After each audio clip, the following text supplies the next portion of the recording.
Então vamos lá. Começando mais uma aula do dia 20, referente à semana passada. Semana passada a gente teve aula, só que foi bem rapidinho, se eu não me engano, porque foi na terça. Segunda-feira foi feriado. Então a gente resolveu alguns exercícios de energia, são esses aqui. Qualquer coisa só dá uma olhada lá no material.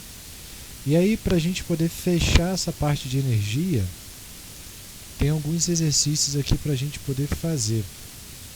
Então a primeira questão é esse aqui, ó. Então vamos lá. Questãozinha P195. Ele fala o seguinte: um bloco de massa de 100 gramas, inicialmente em repouso, sob um plano inclinado de 30 graus e está sob uma distância L, de uma mola ideal de constante elástica K igual a 200 Nm. O bloco é então solto e quando atinge a mola, fica preso nela.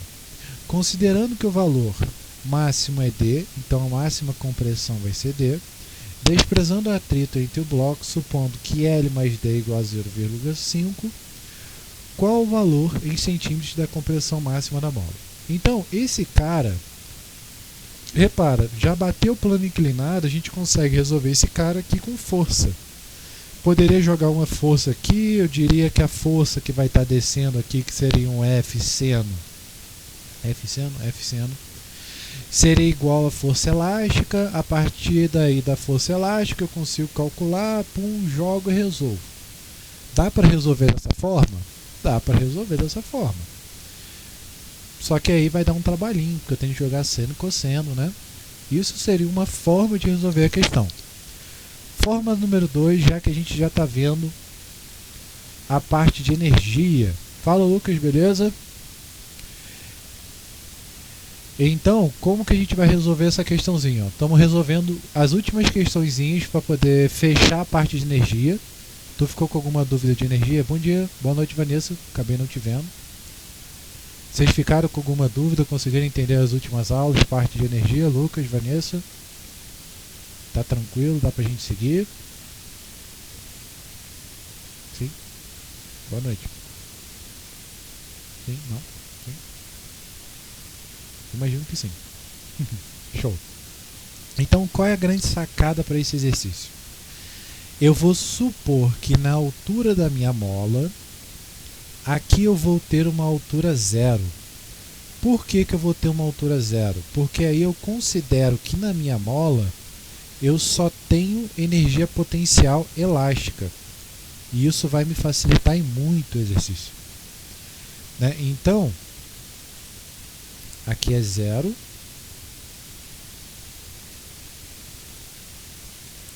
E aí eu vou fazer o seguinte. Eu vou considerar que aqui vai ser meu ponto inicial. Vou chamar de A.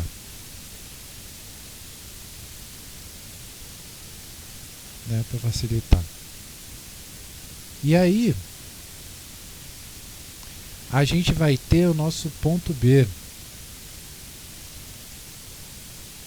que vai ser esse carinha aqui. Então vamos lá. Como que eu determino a energia? Existem 3 tipos de energia. Uma associada à altura, uma velocidade e uma mola. Olhando para o nosso ponto A, ele fala que está inicialmente em repouso, diz aqui no enunciado. Então esse cara, ele vai ter o que? Ele não tem energia cinética, não tem velocidade. Ele vai ter altura, certo? E ele não vai ter uma mola.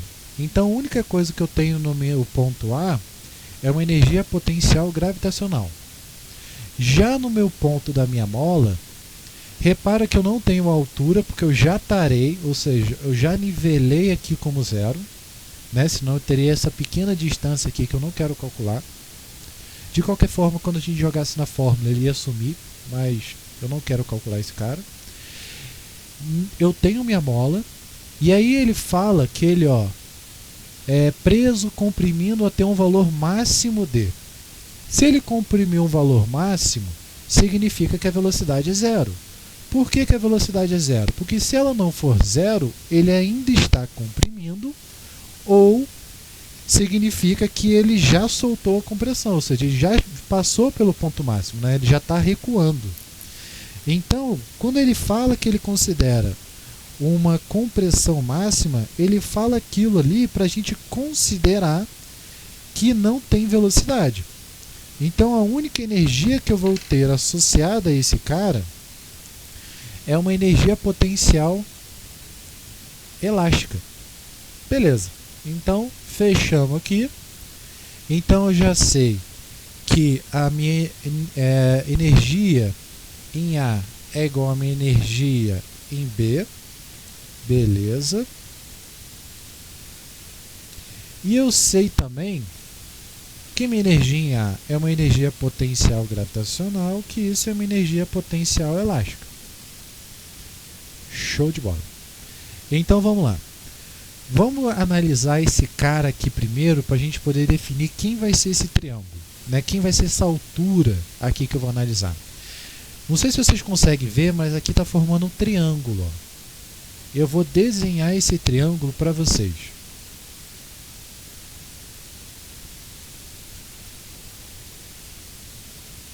Então, pera aí, deixa eu dar aquela giradinha 90 graus. Opa, foi. Beleza. Então, para esse triângulo, deixa eu tirar a bordinha. Show de bola. Então vamos analisar aquele triângulo que a gente tem ali. Ó. Aqui eu vou ter quem? Eu vou ter o meu D e o meu L. Né? Então, D mais L. Que vale quanto D mais L? 0,5. Beleza. Então, até botar aqui no cantinho. Eu estou calculando uma energia potencial gravitacional. Então, tem um cara que eu quero descobrir, né? Que é quem? Minha altura. Minha altura vai ficar aqui, né? Beleza. E eu tenho um cara importante que ele fala aqui, ó, um plano inclinado de 30 graus. Então, eu sei que o ângulo 30 graus. Show de bola. Então, vamos lá. Eu quero relacionar um cateto oposto, né? A gente está vendo que isso aqui é um triângulo. Eu tenho um cateto oposto e tenho uma hipotenusa. Como que eu relaciono o ângulo, cateto oposto e hipotenusa? Relaciono com um cara chamado seno. Então, eu posso dizer que no meu triângulo aqui... Eita, calma, filhão. Eu posso dizer aqui que no meu triângulo... Espera aí. Show de bola. Joguei cantinho. Eu posso dizer que no meu triângulo, o seno de 30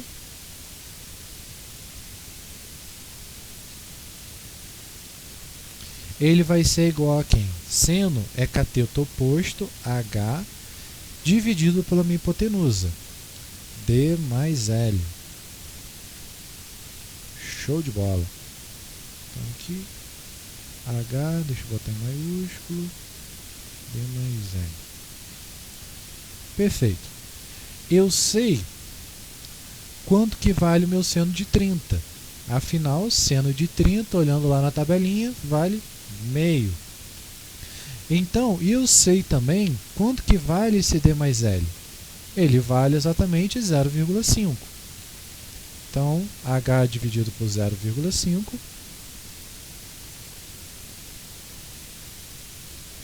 Então, beleza. A gente conseguiu chegar numa relação muito boa aqui. Ó. Então, vamos lá. Já deu para ver, né, o triângulo. Vou apagar ele aqui para a gente poder simplificar.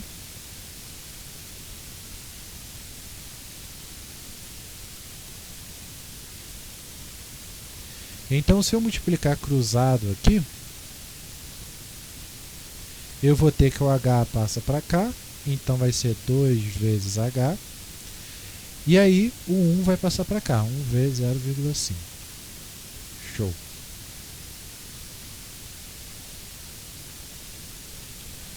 H está multiplicando, quer dizer, 2 está multiplicando, passa dividindo, então esse cara aqui vai dar dividido por 2, 0,5 dividido por 2, 0,25.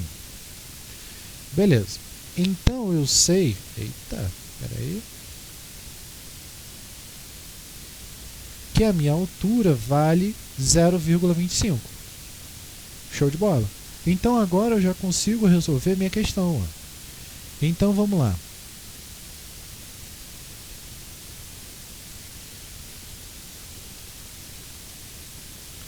Energia potencial gravitacional, MGH. Energia potencial elástica, K vezes X ao quadrado, dividido por 2. Show! Então, deixa eu só ajeitar isso aqui.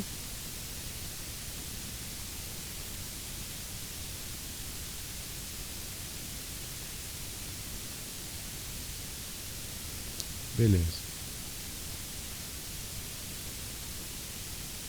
Então, vou botar aqui no cantinho.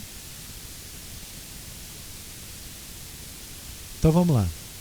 Massa é 100 gramas, só que eu não posso medir massa em grama. Massa é em quilograma.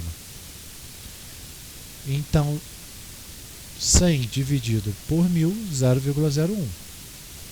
Então, beleza. Tenho aqui 0,01, gravidade vale 10, altura 0,25, meu K ele vai valer 200 e X é o cara que eu quero achar. 0,01 vezes 10, isso aqui vai dar 0,1. 200 dividido por 2, 100. Então, vezes x ao quadrado. Show.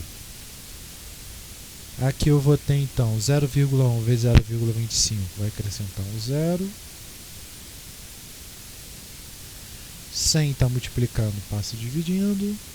Então, x ao quadrado é igual a esse cara dividido por 100. Opa. Show. Então, eu já posso jogar raiz aqui. Na verdade, posso até jogar raiz, não vai fazer diferença.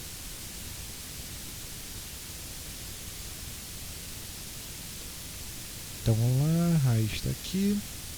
Então, 0,025 dividido por 100. Então, vamos lá. Se eu for pegar minha calculadora e jogar aqui raiz 0,025. Opa, peraí. E jogar minha raiz nele. Cadê? Não vai dar o valor. Deixa eu ver se eu errei alguma coisinha. Ah, tá. 100 gramas é 0,1 kg. Aqui é 0,1. Então, quando eu multiplico 10 por 0,1, isso aqui vai ser 1. Show. Então, aqui vai tirar. Pronto. Raiz de 0,25 é 0,5. Raiz de 100, 10. Então, 0,5 dividido por 10, 0,05 metros. Ou, se a gente quiser, multiplica isso por 100, 5 centímetros. Então, a deformação desse cara vai ser de 5 centímetros. Alguma dúvida aqui? Guilherme, Vanessa, Lucas.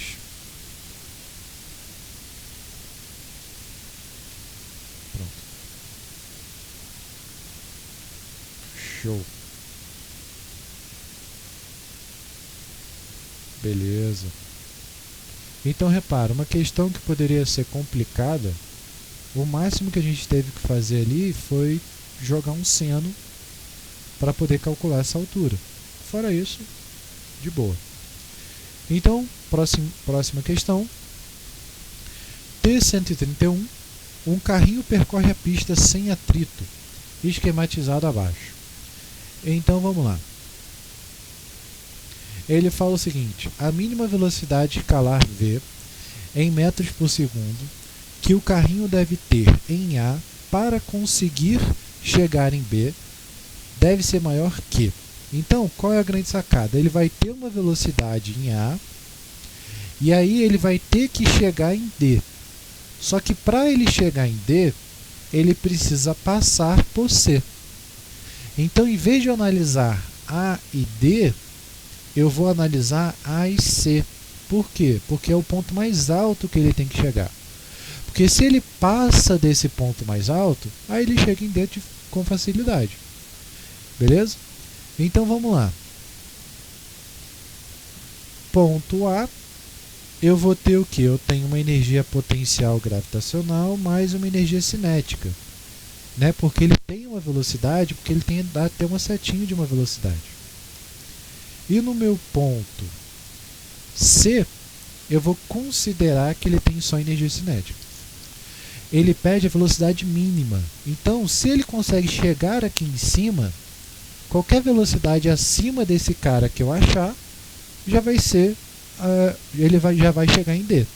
Então, o mínimo, ele vai ter aquele valor. Então, por isso que eu vou considerar que ele não tem velocidade em C. Que aí já facilita a nossa conta, né? Já fica bem mais tranquilo. Então, vamos lá.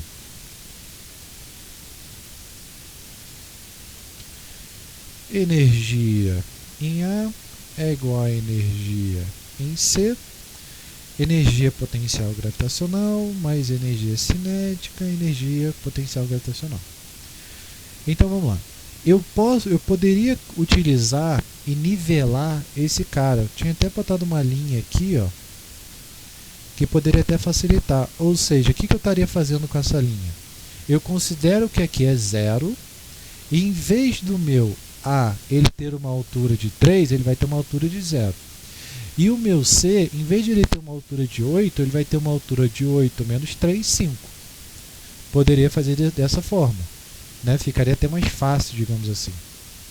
Mas agora que eu já resolvi escolher essa forma, a gente vai por essa forma. Então vamos lá. M vezes G vezes H é igual M vezes V ao quadrado dividido por 2 mais M vezes G vezes H. Então repara que no exercício ele não forneceu a massa do carinho, né? Ele não forneceu a massa do carrinho, mas a gente não precisa dela. Por que não precisa? Porque se a gente olhar para a equação, a gente vai ver que todos os termos da minha equação apresentam a massa neles. Então eu posso retirar da minha equação sem problema nenhum. Então, retirando a minha equação, eu vou ter aqui, substituindo os valores, vou ter a gravidade, vou ter a altura. Esse cara, só para a gente não confundir, vou botar um HA aqui, né? E um HC, só para a gente não confundir, que uma é a altura de A, outra é a altura de C. Então, HA, HC, substituindo os meus valores. Então, vamos lá. Gravidade é 10. A altura vai ser 3.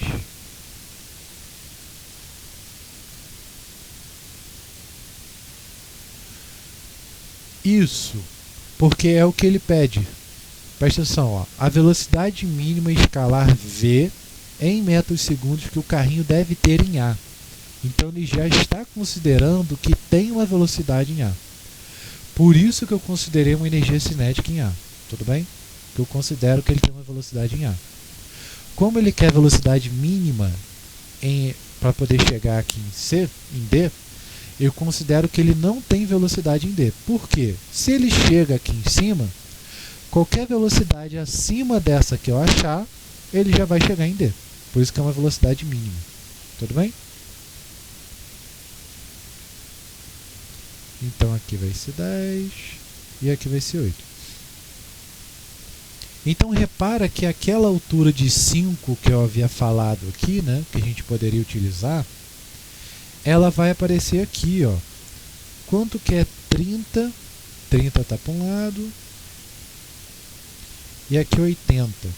Né? Eu já vou passar até o 80 para o outro lado. Deixa eu ver o que eu fiz errado. Ah, tá, aqui, ó. Quando eu fiz aqui, na verdade, isso aqui é um mais e isso aqui é um igual. Porque a energia cinética está em A, não está em C. Tudo bem? É a energia potencial gravitacional em A e energia cinética em A. Então, só recorrigindo aqui, sinalzinho de mais, sinalzinho de igual, beleza. Aqui vai ter um sinalzinho de mais. Outro de igual, beleza. Então, quando eu passo esse 30 para o outro lado, né? Então, vai ficar 80 menos 30. 80 menos 30 vai dar os 50. Calma, rapaz. Então, se eu tivesse feito uma altura de 50, eu ia achar o mesmo valor, que foi exatamente aquilo que eu falei. Então, o 2 vai passar para o outro lado e eu já vou jogar a raiz aqui por questão de espaço. Então, V é igual a raiz de 2 vezes 50. Espera aí. Pronto. 2 vezes 50 é 100, né? Então, isso aqui vai dar 10. Então, eu sei que a velocidade mínima que esse cara tem que ter para chegar em C é 10. Né? Então, ele fala ali, a mínima velocidade escalar V em metros por segundo para o carrinho que o carrinho deve ter em A para conseguir chegar em D deve ser maior que. Então, ele fala que a velocidade mínima deve ser maior que. Então, ela deve ser maior do que 10. Tudo bem? Então, minha resposta é 10. Ficar atento ao enunciado, por quê? Suponha que o exercício fale o seguinte. Qual é a velocidade mínima para o carro chegar em D? Não sei se vocês entenderam a diferença. A velocidade mínima para o carro chegar em D é 12. Por que 12? Porque em 10 ele para aqui em cima. Então a velocidade tem que ser maior que 10, ou seja, não inclui o 10. Em 10 ele para aqui. Então a resposta seria 12. Mas aqui ele fala, ó, para o carrinho deve ter velocidade em A para conseguir chegar em D deve ser maior que. Então aqui ele está perguntando qual velocidade tem que ser maior que. Então ela tem que ser maior do que 10. Né? Então posso até botar aqui, ó, que a velocidade é maior do que 10. Então nesse caso a resposta é B. Tudo bem, gente? Alguma dúvida? Perguntas? Guilherme, Vanessa, Lucas? Beleza. Lucas já até foi embora. Né? Então vamos lá. Última questãozinha para a gente começar a entrar no conceito de mecânica dos fluidos. Um corpo de massa 3 kg é seguro encostado a uma mola constante de 400 Nm, comprimindo 20 cm. Abandonando o sistema, a mola impulsiona o corpo que sobe por uma pista sem atrito. Se a aceleração local for igual a 10, podemos afirmar que o corpo, então ele vai falar aonde ele vai chegar. Então vamos lá. Eu tenho inicialmente, eu vou ter uma energia potencial elástica, porque ele está falando de uma mola e ele tem uma mola comprimida, certo? E final, eu vou ter quem? Uma energia potencial gravitacional, porque ele vai chegar a uma determinada altura, né? E é exatamente essa altura que a gente está comparando. Então eu posso dizer que minha energia potencial elástica é igual a energia potencial gravitacional.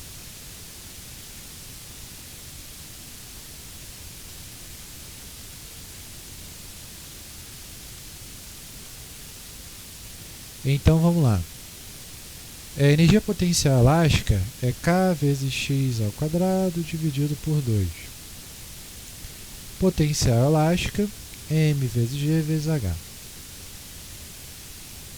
Meu K é 400. Constante elástica, olha aqui, ó, Newton por metro. Então, minha distância tem que estar em metro. 20 centímetros, se eu dividir isso por 100, dá 0,2. Minha massa 0,3, porque já está em quilograma. Gravidade 10. Beleza. Então, vamos lá. 400 dividido por 2 vai dar 200. 0,2 ao quadrado dá 0,04. 0,3 vezes 10 vai dar 3. 200 vezes 0,04, se eu andar 2 casas, é a mesma coisa que eu multiplicasse 2 vezes 4, 8. Então, minha altura ela é igual a 8 dividido por 3. 8 dividido por 3, se você for pegar a calculadora ou for simplificar, ele representa 2 inteiros e 2 terços. Opa. Então, significa que ele vai andar 2 metros e mais um cadinho. Então, ele vai parar onde? Ele vai parar mais ou menos por aqui, ó.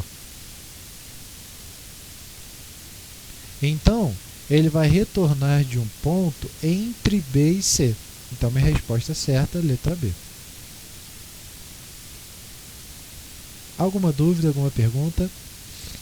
Guilherme, Vanessa?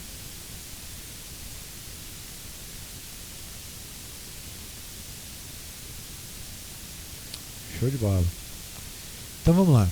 A gente vai começar a entender, começar a estudar hoje nova matéria. Imagino que seja a última matéria do ano. Sei lá. Vai que eu corro demais. Aí a gente começa a ver outra coisa. E vamos indo. E então a gente vai ver o que é chamado de mecânica dos fluidos.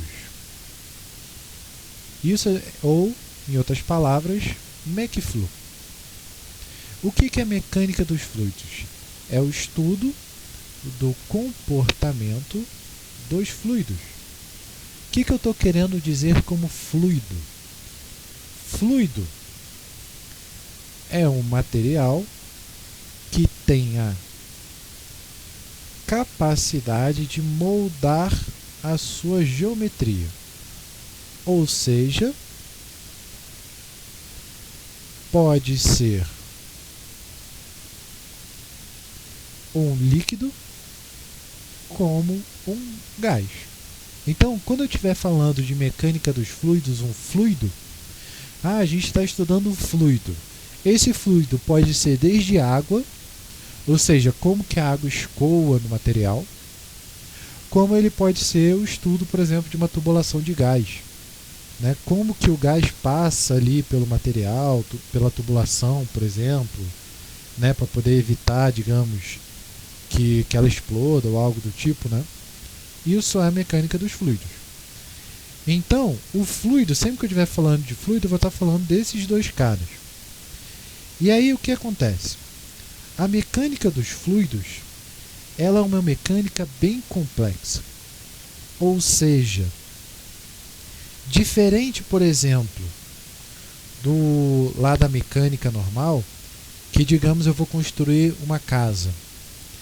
Se eu for fazer a casa de alvenaria, quiser 2 quartos e tudo mais, eu consigo obter uma mesma geometria, ou seja, eu consigo obter um padrão. Né? Eu vou botar lá os vergalhões, vou botar tudo, não sei o que, papapá, as vigas, e aí eu vou montar minha casa. Ou seja, a mecânica em si ela é uma mecânica um pouco mais exata. Já a mecânica dos fluidos ela não é tão exata. Por que ela não é tão exata? Porque ela lida com muitos e muitos parâmetros. Então, por exemplo, vamos imaginar o seguinte, num carro. Né? Um carro, por exemplo, cada carro é diferente do outro. Ou seja, ele apresenta uma aerodinâmica diferente da outra. O que é aerodinâmica? Quanto melhor a aerodinâmica, menos energia o carro vai perder para o vento, digamos assim. Então, se existisse, por exemplo, uma aerodinâmica perfeita, chegamos a uma aerodinâmica que essa é perfeita, nada melhor do que essa aerodinâmica. Todos os carros seriam iguais, pelo menos a fisionomia deles seria igual, que não é o caso. Cada carro tem seu estilo diferente. Exatamente por quê? Porque como a mecânica dos fluidos ela é um cara que depende de N fatores, então isso faz com que para cada carro eles tenham uma aerodinâmica diferente. Então vamos lá. Quando a gente estuda um fluido,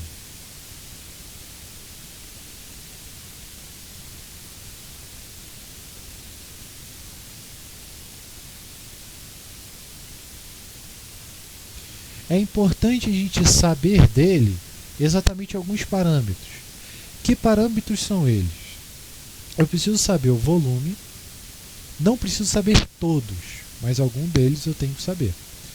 Eu tenho que saber a temperatura, eu tenho que saber a pressão dele, a gente vai estudar aqui que é cada um deles. A gente tem que saber o número de mols. Em teoria eu acho que é só isso, né? É interessante também eu saber a viscosidade, densidade,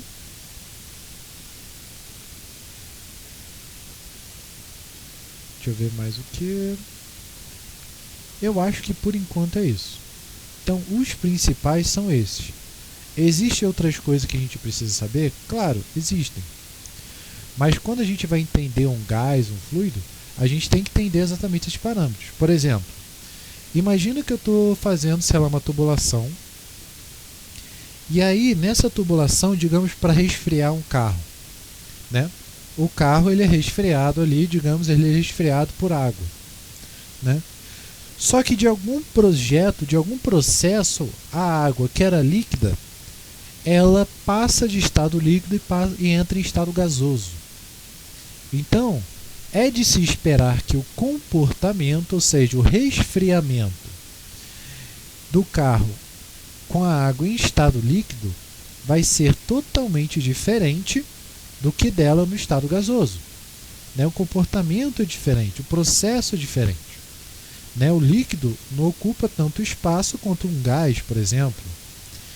Então, a gente tem que saber alguns parâmetros exatamente para poder calcular e projetar.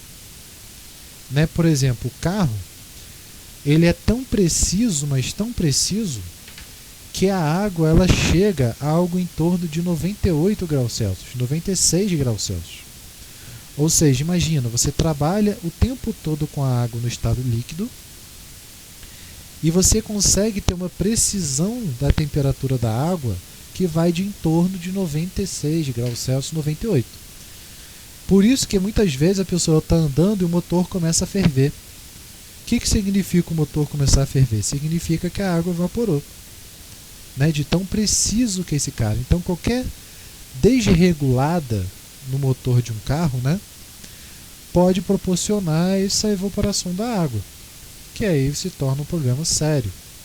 Então vamos entrar e vamos definir o que é cada um desses conceitos primordiais. Então vamos começar ali seguindo a analogia de volume. O volume é o espaço ocupado por um fluido. Ou seja, todo fluido ocupa um espaço. Né? Nós ocupamos um espaço. Quando a gente vai, por exemplo, andar de carro, a gente ocupa um espaço. Né? Tanto que não dá para colocar, sei lá, 30 pessoas num carro, porque cada uma delas vai ocupar um espaço. Então o volume, ele nada mais é do que esse espaço ocupado pelo líquido. E aí esse espaço, esse volume, ele pode ser dimensionado, né?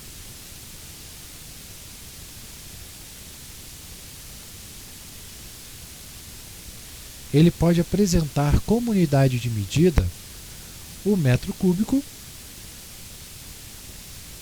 Opa. Ué, não foi?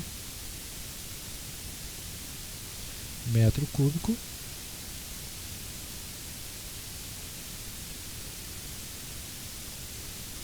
que é o nosso sistema internacional.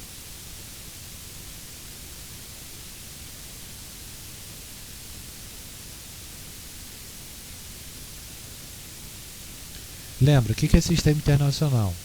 É a unidade de medida padrão que é utilizada pela maioria dos países. Então, quando a gente fala de volume, a gente está falando de metro cúbico. Mas acontece que eu posso ter variantes desse cara.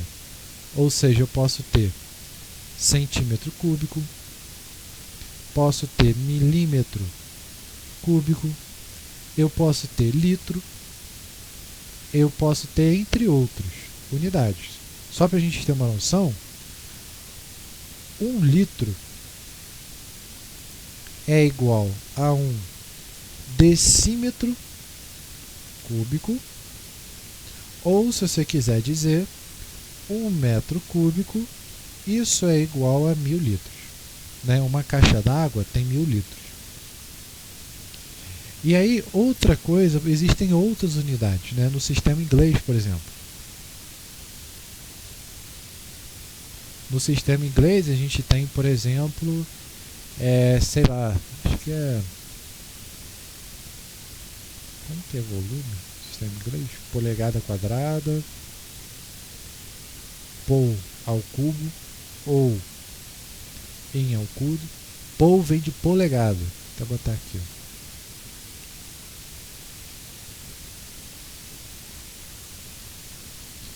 Ou int, que é a mesma coisa que polegada. Né? Int é em inglês. Então, acho que geralmente utilizam só esses.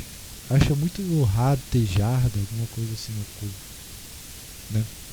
Pés ao cubo, feet ao cubo. Tem algumas unidades que utilizam pés ao cubo.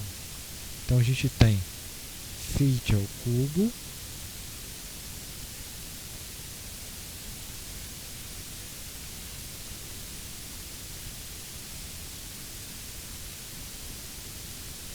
que é a mesma coisa que pés ao cubo. Né? Então, o resumo, o volume é esse cara. E aí a gente vai entrar agora em pressão. Não, temperatura.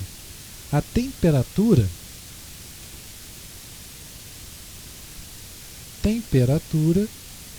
é uma forma de agitação. Na verdade, temperatura está associada à agitação das moléculas.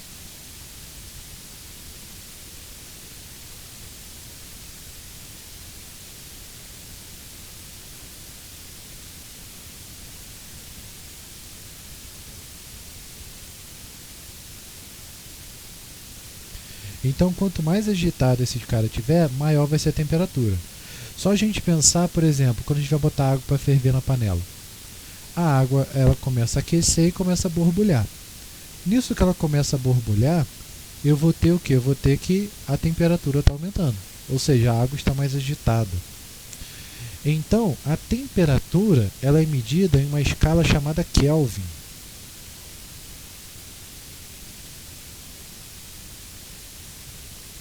Ou seja, o que isso significa? O Kelvin, que a gente representa pela letra K, eu posso dizer que o Kelvin é igual a 273 mais o Celsius. Ou seja, a temperatura que a gente mede lá na escala Celsius, ela vai ser dada em... É só somar 273. Então, exemplo, simplesão.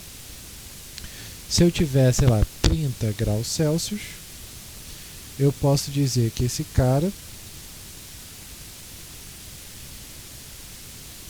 K é igual a 273 mais C, ou seja,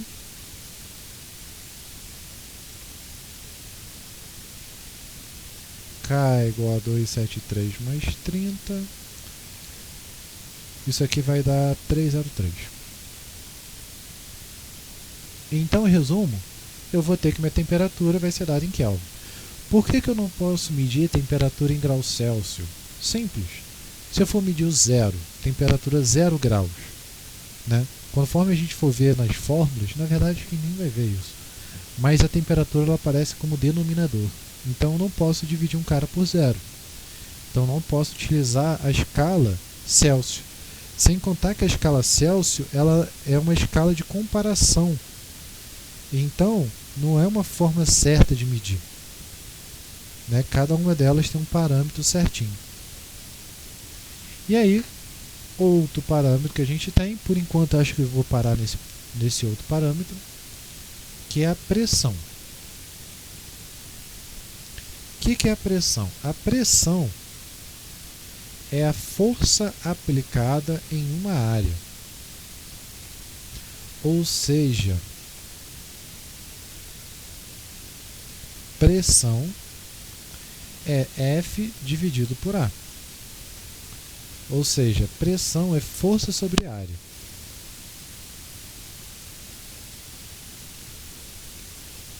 E aí a gente tem o seguinte caso.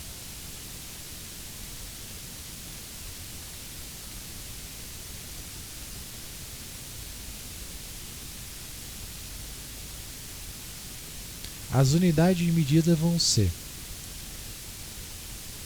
como força é dada em Newton e área é dada em metro quadrado, a gente vai ter que a pressão ela é igual a Newton por metro quadrado, que isso a gente vai chamar de Pascal. Então a pressão ela pode ser dada como Newton por metro quadrado ou Pascal. Outra forma de medir também a pressão, podemos dizer que a pressão a unidade de medida da pressão é ATM.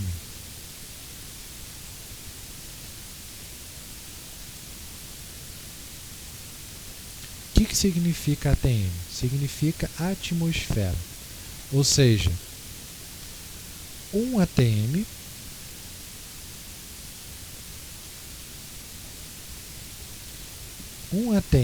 é igual a 10 elevado a 5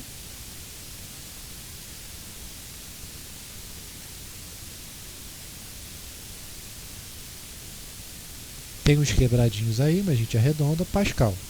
Ou seja, 1 ATM é a pressão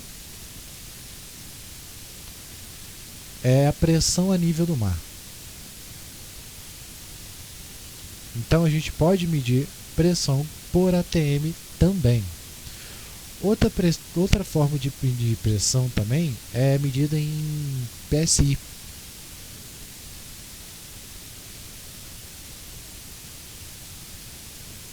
Que é libra por polegada quadrada. Agora eu tenho até que ver a unidade de PSI.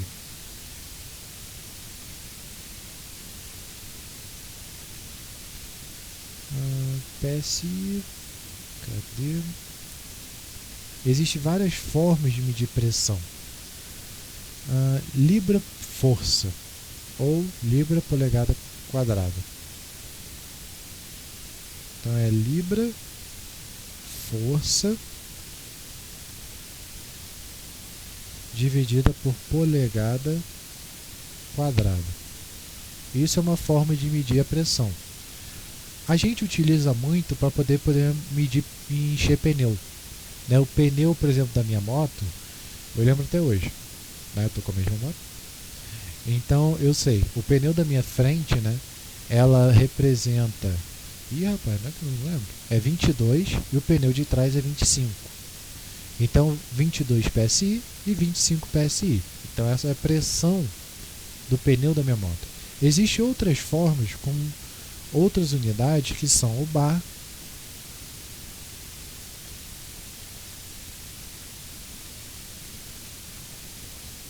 a gente tem o bar, a gente tem mais um que eu estou sempre esquecendo, Burr. Bar a gente utiliza muito para poder medir vento, essas coisas assim, a gente utiliza muito esse cara. Deixa eu ver aqui, a unidade de medida de pressão. Então, ó, Pascal, tá, sistema métrico, ó. Temos o PSI, tá, que é libra por polegada quadrada. Temos o bar, milibar. Temos milímetro de mercúrio.